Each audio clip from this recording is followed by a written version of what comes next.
मराठवाड्याची जीवनवाहिनी समजले जाणारे जायकवाडी धरण जुलै महिन्याच्या पहिल्याच आठवड्यात 75% भरले असून त्यामुळे संपूर्ण मराठवाड्यातील शेतकरी, उद्योजक, नागरिक आणि प्रशासनामध्ये आनंदाचे वातावरण निर्माण झाले आहे। गेल्या काही दिवसांपासून पडत असलेल्या संततधार पावसामुळे गोदावरी खोऱ्यातील उपनद्या आणि नाले दुथडी भरून वाहू लागले असून त्यांच्या माध्यमातून मोठ्या प्रमाणावर जायकवाडी धरणात पाणी दाखल होत आहे। परिणामी धरणाची पाणी पातळी झपाट्याने वाढून सध्या 75% पर्यंत पोहोचली आहे। ही परिस्थिती खूपच सकारात्मक मानली जाते। विशेषतः पाणी टंचाईने त्रस्त असलेल्या मराठवाड्यासाठी धरण 75% भरल्यामुळे मोठा दिलासा मिळणार आहे।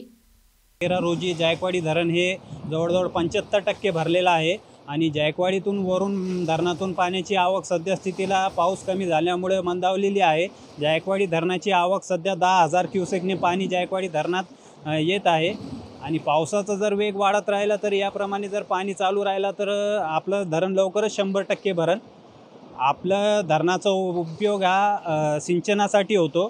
सिंचनासाठी, शेतीसाठी, औद्योगिक वसाहत, संभाजीनगर असन, जालना, परभणी, बीड या जिल्ह्याला आपल्या जायकवाडी धरणाचा फायदा होत असतो। NTV news Marathi, Chhatrapati Sambhajinagar.